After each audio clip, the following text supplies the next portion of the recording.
Okay, I'm going to show you how to create basic shapes on your Loom. We're going to create a sphere, a cone, and a cylinder. Okay, and those three things, depending on length and everything, can make you a variety of different dolls and animals, okay, for those basic shapes. So I'm going to show you how to create those basic shapes. Particularly for the holiday season, you'll want cylinders for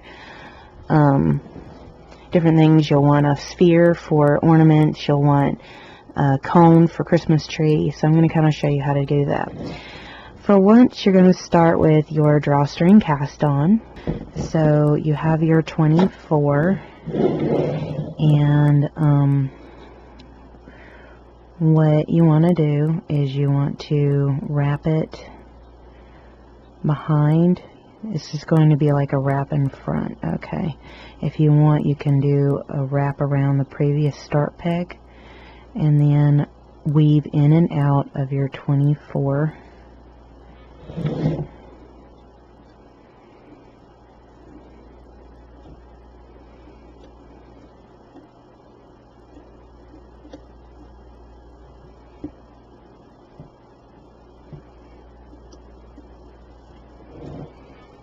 Okay, so you do a usual weave just like you would a regular drawstring cast on.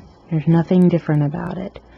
Alright, you're going to knit over that first stitch, wrap around the front, knit over this stitch, wrap around the front, and as you see, you're starting to get a stitch on every peg. But now don't forget, you have parallel pegs.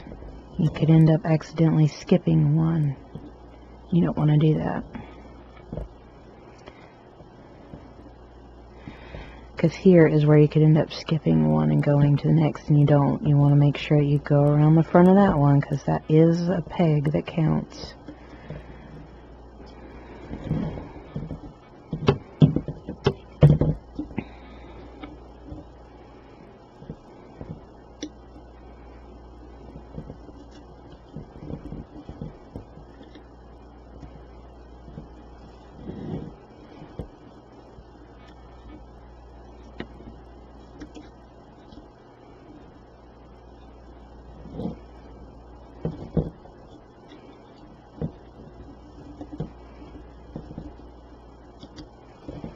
Okay, we've made it back around now, and to set it in place, you just want to do a row of knit, and you can either take this to the front or take this to the back, it doesn't matter on your working yarn, but you want to go around and knit a single row, okay?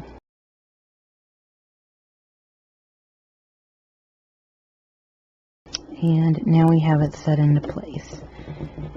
And that is how you do a drawstring cast on.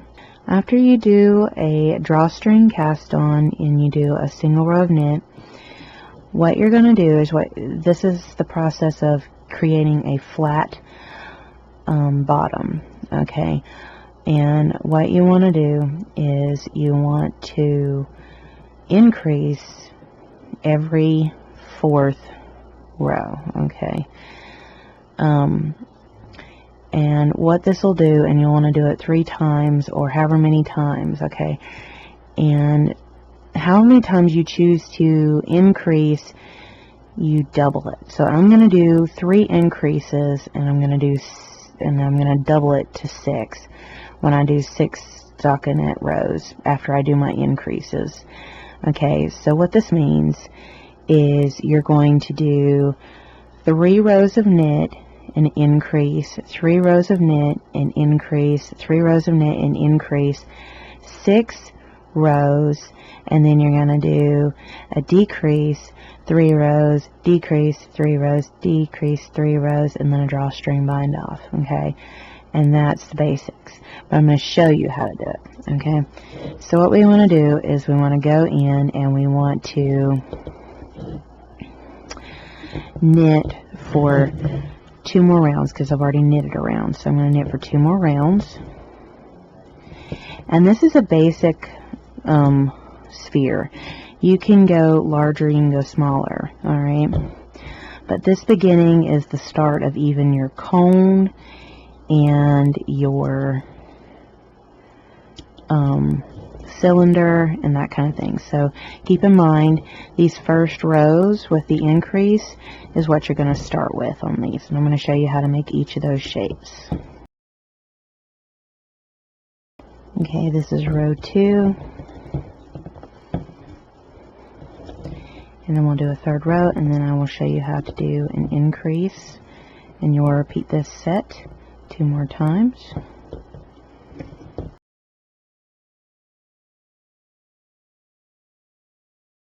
Okay, now we're ready to do our first increase. So what we want to do is we want to knit over to where we're ready to knit our wedge, first wedge peg. And what we want to do is we want to do a twin knit. Now, you want to keep your working yarn in the middle of the loom for this.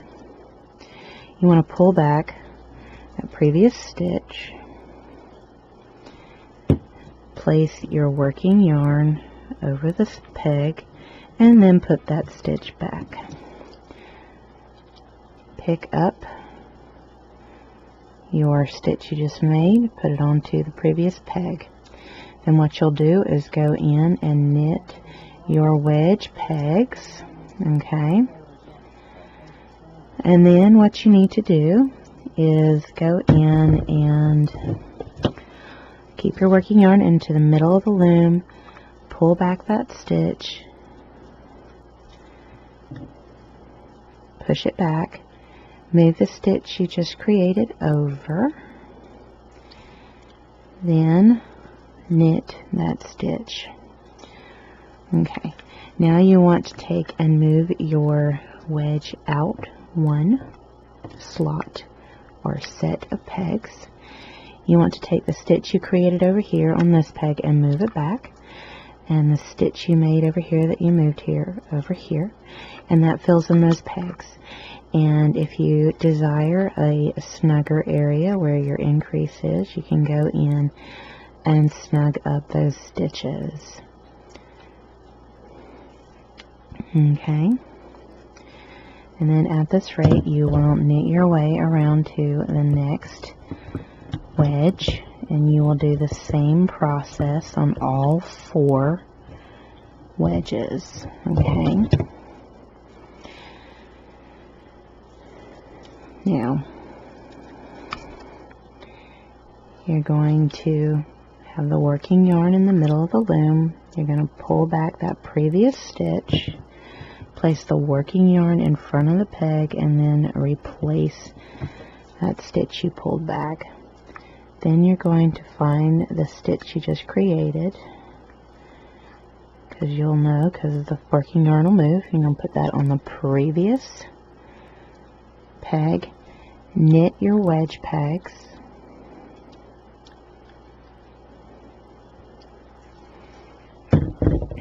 take your previous stitch, put in front,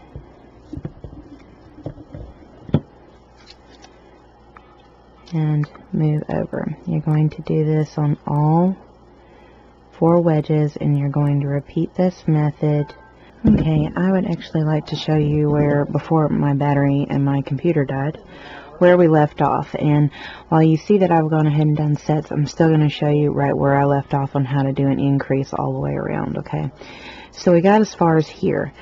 What you'll do is you'll move your wedge to the next slot or set, move this stitch over to the next peg, this stitch over to the next peg, so that you have stitches all around the corner. I've already knitted my way over to here, and what I'm going to do is pull this stitch back, place the working yarn in front, Then you're going to go and hunt for that stitch. It can sometimes give you trouble. Move it to the previous peg. Knit the 2 wedge pegs. Pull back your previous stitch, wrap around the front, place that back, move this stitch over, knit the bottom loop over, move your wedge to the next set, place the stitch you created here onto that empty peg, and this stitch here onto this empty peg, and you may want to snug up the stitches, alright? You don't have to, but you probably would want to. Then you're going to knit your way over. As I said, I like working this on my lap more than on the table. Alright, we're over here to the next wedge. Now, what you want to do is you want to pull that previous stitch back while having your working yarn in the middle of the loom, wrap it around the front of that peg, and then place that stitch back. Pull the stitch you just created over to the previous peg and knit the wedge pegs. Pull this previous stitch over, wrap the working yarn in front, place that back.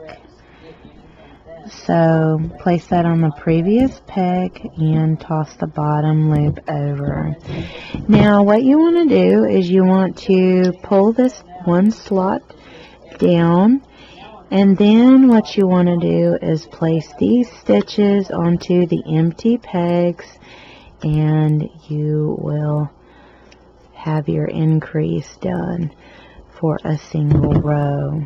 Okay, now granted you've seen me complete my sets. This finishes up my set, but keep in mind a set includes 3 rows of knit and 1 row of increase. Okay, and you can do however many sets you want. You can do it for however big. If you want a nice ball, you can go to the max out, but just keep in mind however many times you increase, you need to double that number. Okay, so if you do however many rows of increase you do, you double it. So I did 3 rows of increase. I'm going to do 6 rows, see, of stockinette after I do my sets. Alright, so at this point, because I've completed my 3 sets of 3 rows of stockinette and 1 row of increase, alright, I've done that 3 total times. I'm ready to do my stockinette, which is my space between my increase section and my decrease section.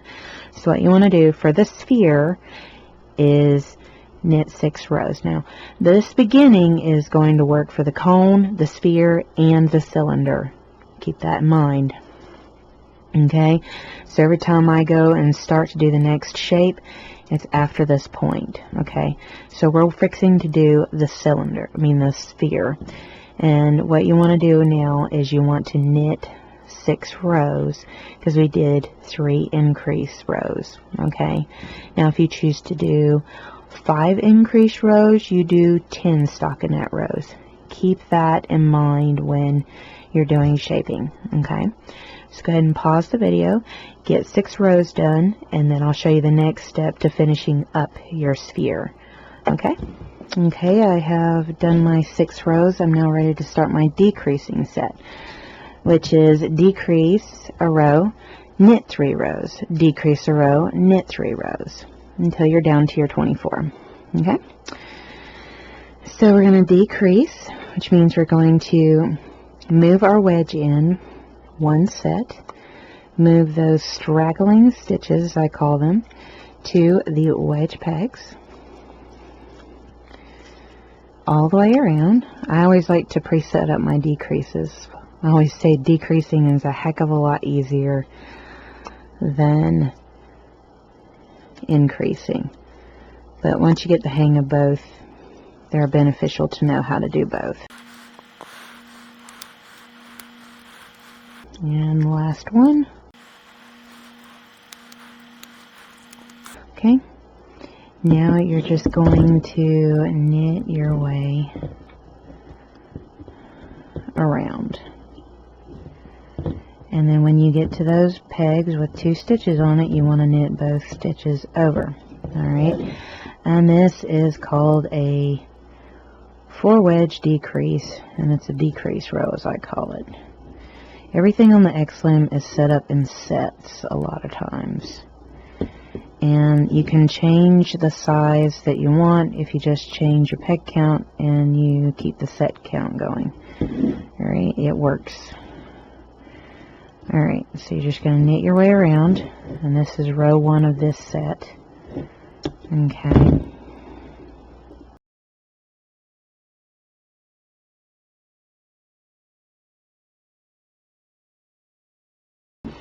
Okay, that is your decrease row. Now what you want to do is you want to just go in and knit for 3 rows, okay? And that'll complete a set when it comes to decreasing on a sphere, okay? So pause the video, complete your 3 rows, then decrease a row, do 3 more rows, then decrease a row, 3 more rows. That's what you should do, alright? And that completes a set. When we come back, I'll show you how to drawstring off, and then we need to stuff. Okay, so one side has to get closed, stuff up, and then close up the other side. Alright, so while you have a drawstring, you notice I haven't touched it yet. And I'm barely going to touch the other side either, because that one's going to be the side that we're going to want to stuff in from, okay? So pause the video, get your decreasing done, and then we'll go ahead and drawstring bind off, and then we'll go from there on stuffing. And then we'll move to our cone. Okay, we're going to drawstring off, and this is the same as it always is. I went ahead and cut me a long tail. And what you want to do is skip that first stitch, knit over the second, pull through, and you want to do every other stitch where you're taking it off. And I show this on the basics, so I'm not going to really spend a whole lot of time on this, okay?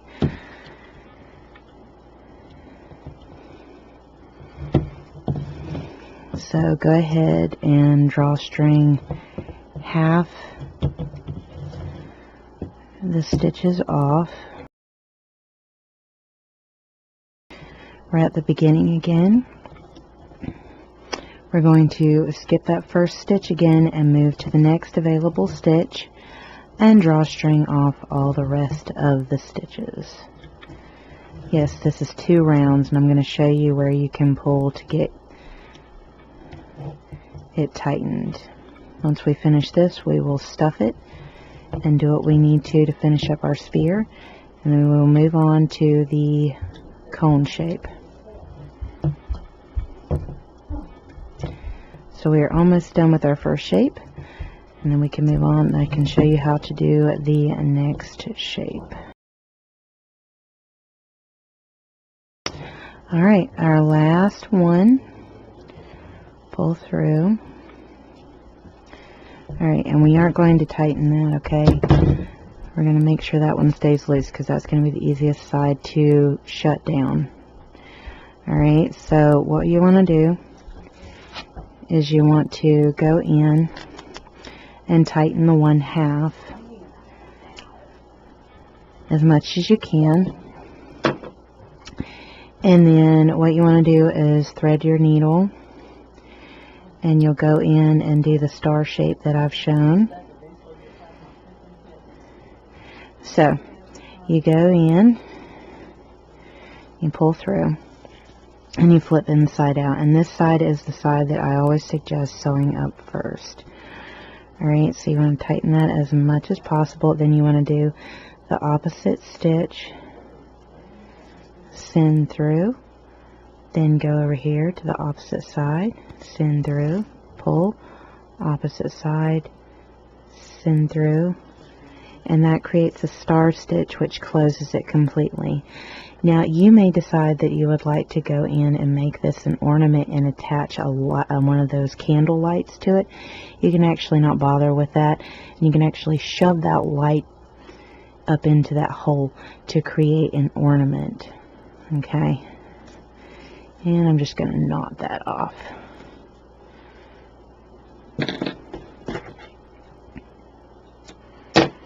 Alright, we're going to flip it right side out. And we are now ready to stuff our sphere. And you can stuff it pretty tight. You don't have to be light with it. You've created this shaping.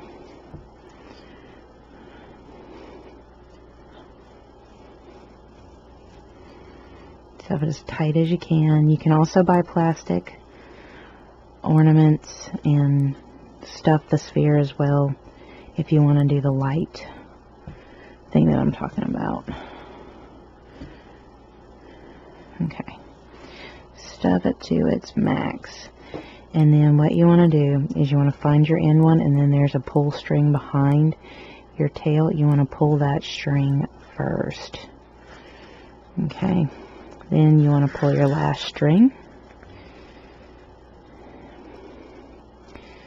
And there you have it.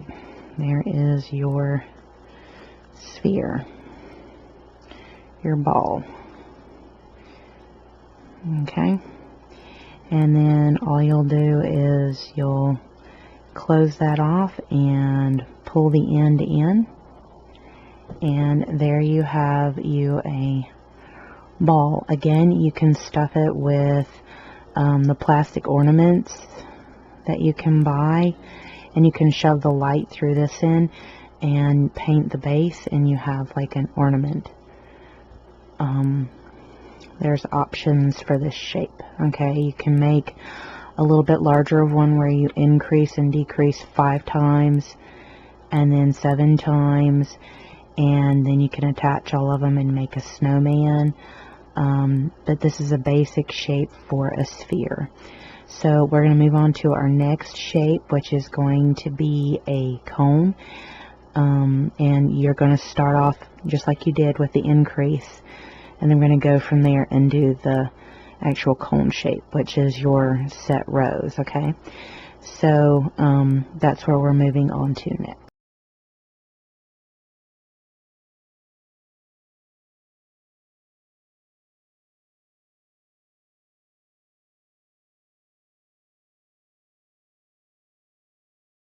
Okay, I'm going to show you how to make a cone. And I've already done my pre-setup, as I showed you earlier. Alright, from here it's time to work at the top of the cone. Now, if you want a long, slender decrease with a tall cone, then you're going to do 20 rows and then a decrease row. If you want it more shallow, you're going to do 15 rows and a decrease row. If you want it extremely shallow, you're going to do 10 rows with a decrease row. As you can see, I'm reducing it by 5. And you can get a pretty shallow cone. So we're going to do somewhere in between. We're going to do 15 rows and then a decrease, okay? But we need to get started. Now, this is the bottom of our tree, okay? Well, in order to make this a distinctive bottom, what I like to do is do a purl stitch, okay, all the way around. So what you want to go in and do is do a row of purl, and this will make it to where it'll give you a nice distinctive fold. Okay, don't ask me how it changes it up. I've just always known it to change up how the garment sits by doing a single row of purl and then going back to a stockinette stitch. Okay, so pause the video and complete a purled row, and then we'll go in and start from there. Okay, I've completed my purled row.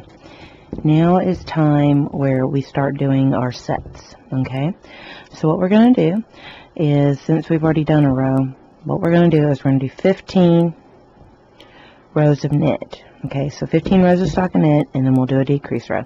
15 rows of stockinette and a decrease row, 15 rows of stockinette and a decrease row, and with the drawstring bind off. Okay, that's how this is done. Alright, if you need to see this, here's how it goes. We're going to go in and we're going to knit all the way around for 15 rows, okay?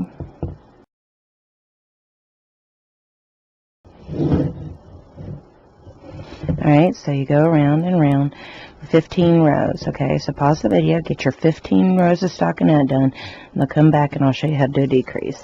Okay, I've done my 15 rows, and this is what you should see, and you'll see that it's starting to fold flat. Now we're ready for our decrease. This completes a set. So we've done our 15 rows. We want to complete our set. We want to decrease down to the next slot on all 4 wedges.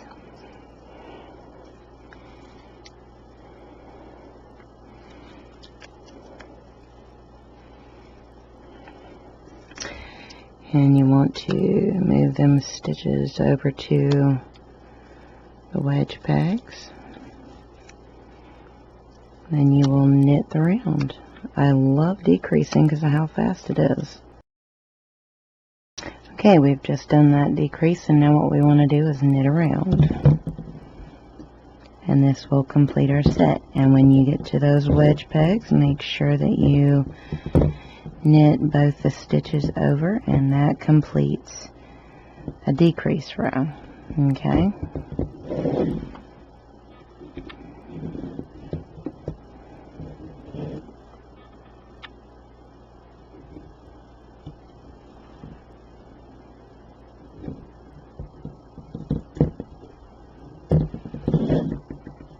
Alright, so what you want to do is go ahead and finish up your decrease row, and then start again. 15 rows of stockinette, a decrease row, 15 rows of stockinette, a decrease row, because we did 3 increases out, we'll end up doing 3 decreases down.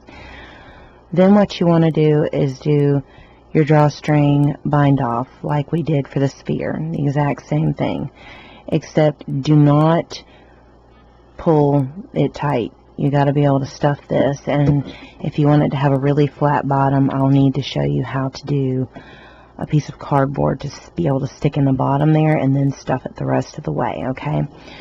So go ahead and finish up the cone, including the drawstring bind off that I showed you how to do with the sphere, and then we'll come back and I'll show you how to go about stuffing it where it has a flat bottom and then it stuffs up and everything like that. And again, the same concept. If you didn't want to close this up and you wanted to get those little candles, you can put a candle in it and solidify the edges, and it'll light up for you on the inside. So there's another concept for you. Alright, pause the video, get your comb done, and then I'll show you how to finish it up with solidifying the bottom, stuffing it, and that kind of thing, and then we'll move on to the cylinder. Okay, we have finished it, and this is what it should look like with the 3 decreases, and it'll show up more once you tighten that up, but you don't want that tightened up yet. I've already went in and done my star closure underneath, so there's not a hole under there. And now you want to kind of get a solid base so that it has a flat bottom as much as possible. And what I do is I take my center point and put yarn at my center point and stretch out. As you can see, that is the length, and I cut it, and I put a little tape on one side, and then I've taken some cardboard paper, which is thick, and if you have cardboard, actual cardboard sitting around, this is card paper, and I fold it in half and in half, and just trying to get a general idea, as center as possible.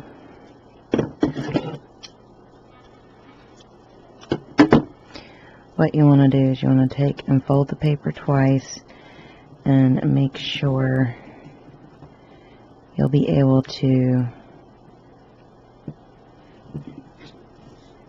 move around. Okay, and this might actually not be big enough. Okay. It may take a couple of pieces of cardboard paper to get it, card paper to get it to where you want it.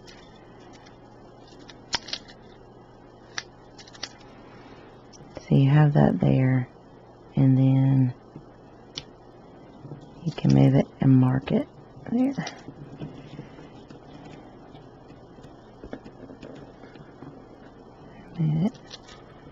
Mark it there. And just kind of give you a general marking all the way around.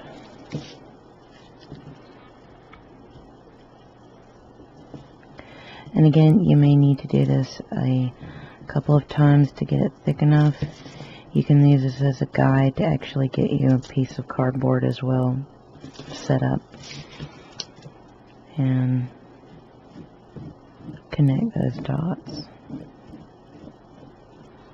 to what you want.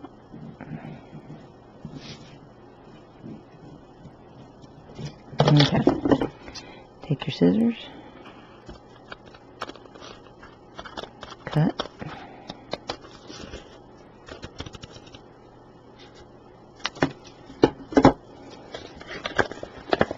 Should have a nice circle here. Alright. That'll also give you a base for doing, getting you a cardboard piece done. And yes, that will stretch it out quite a bit because that is the center out. Alright. But if you think you don't want it so stretched out like this, you can do it smaller. Alright.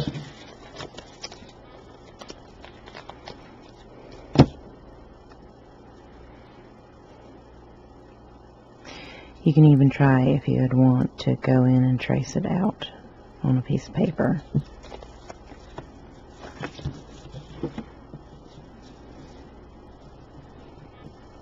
If you want to try it that way. But mostly what you're trying to do is get you a base circle so that you can cut out some cardboard. You can take a few sheets of card paper and you can cut them out and tape them together, and that'll work as cardboard too. Okay. But if you don't want it so stretched out, you can cut it down a little bit. There. That one looks like it'll go better. Alright, so I'm going to go find me a piece of cardboard to be able to cut out to use. And this is my base. And if you're going to make several cones like this, I mean, you don't have to. You can just stuff it as is. But it makes it for a flatter bottom as well to put a piece of cardboard in. And I can show you what it looks like if you want to just stuff it. It just may stick out some and not sit as flat as you'd like. You see it's kind of fluffing up at the bottom. But again, you don't have to put the cardboard in if you don't want to. It's only if you want it to stick flat, like if you're doing a Christmas tree. You want it flat, then you'll want to do that, okay? As you can see. Alright, so you see what I'm talking about when I say if you want to just stuff it, it's going to kind of stick out some at the bottom. Alright, so I'm going to go get my piece of cardboard that I can shove in there. Okay, so I cut me 2 pieces of foam paper and stuck them together, which makes it stiffer. And then I'm going to start shoving this into the base.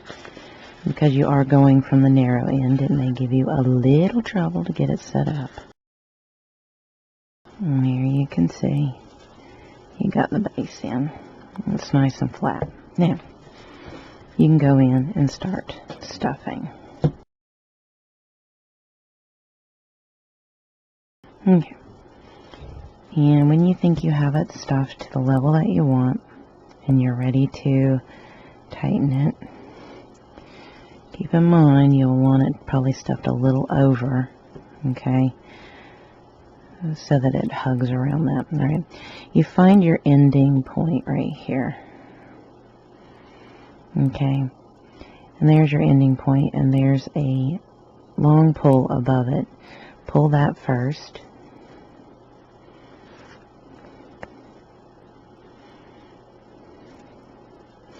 Then what you want to do is pull that. And then you'll want to close off the top. You can work the polyfill around. There's a lot of shaping that needs to be done when you're doing stuff like this. So you can see that the cone shape has happened. Okay. So that is how you create a cone. And the next one is a cylinder, and it's easy. It's even easier, but you'll want to keep your base if you're doing 43, because you'll want to make two.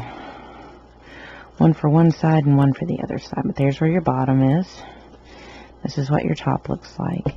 And close it off. If you think you might need to stuff more, you can try opening it up some more and stuffing.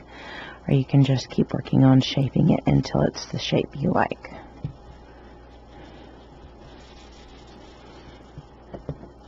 So let's move on to the cylinder. Again, you'll want to start with the base here. And my suggestion is to go ahead and purl that. So, because with a cylinder, you need a flat bottom and a flat top. So, go ahead and do the base of the cone like this. But when we come up to do the cylinder part, it'll be really easy, okay?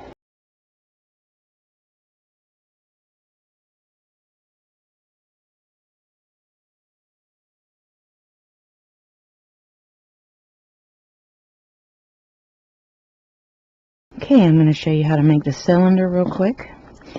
As you can see, you do the start off like I explained in the video, the very first bit to increase out. And then you're going to do like you do on the bottom of the cone. You're going to do a purled row. And then you're going to do a stockinette stitch for however many rows you want, really. It's however tall or short you want your cylinder to be. I'm going to do 30 rows, so I'm going to kind of show you where to go after you do your purl row. You're going to go ahead and knit a row, which for me this will be row 30. So go ahead and pause the video and knit your rows, okay? And then I'll come back and show you the next step, which should be a purl, okay? So pause the video, complete your rows, and I'll come back and show you the next step. Okay, at this point you will want to purl a row because we want to create this at the top like we did at the bottom, okay? So what you'll want to do is you'll want to purl a row. I want to make a note that you can keep in mind with these shapes is that you don't actually have to do the tops or the bottoms. You can do the cone shape for a hat without the bottom. You know, you can do this as a body for a doll without the top. You can just connect it down. After you decrease it, you can connect it down to a sphere and create a body that way, okay? So this is just kind of giving you a general of how to do this, but you can take the tops or the bottom off and connect the shapes, make the shapes a certain way, and create other things. So go ahead and pause the video and purl a row, and then we will finish up the top. Okay, at this point what we want to do is do the same way we finished off our sphere. And what we'll do after we do our purl row, we're going to go ahead and start with a decrease and do a decrease row and then knit 3 rows. So what you'll want to do is go back in the video where you do the last half of the sphere and do the same thing with this. Now, if you're wanting to do this as a doll body, skip the purl row and just finish off like you're doing the top of a sphere, and then you can attach your head and cylinder body base to it and create a doll body, okay? So you're going to start off with a decrease on all 4 wedges. And you're going to do this just like you do the top of the cylinder, alright?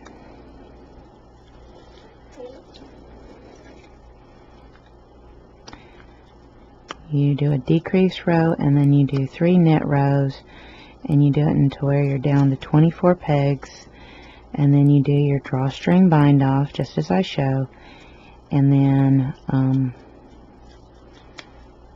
you leave this open so that you can stuff it whatever way you need to, okay? So at this point, I'm just going to knit the round and knit both loops over. Just do exactly like I do at the top half of the sphere, okay? So pause the video, go back to where the top half of the sphere is being done, do that, and then we'll come back and I'll show you how to finish up making a sphere. And go ahead and make sure that you cut 2 circles like we did with the cone, okay? But you want to cut 2, one for the top and one for the bottom.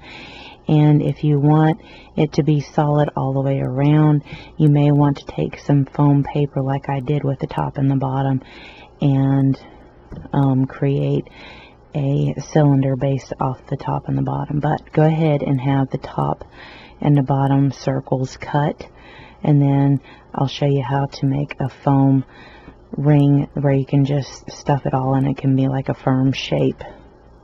Okay, so pause the video, get that much done, and we'll come back and stuff the shape. Okay, I finished up my shape. I made my 2 rings, and I've got my polyfill. Alright, so what you want to do is you want to go ahead and shove that first ring in just like you do your cone, and get it all flattened down there.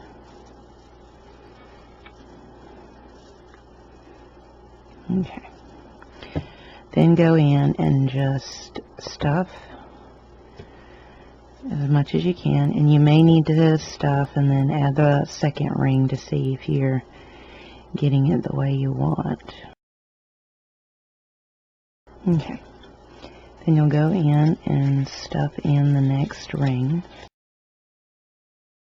and if you think you've got it, what you want to do is find your area, last pull off area, and then you go above and you find the string and you want to pull it and then pull it.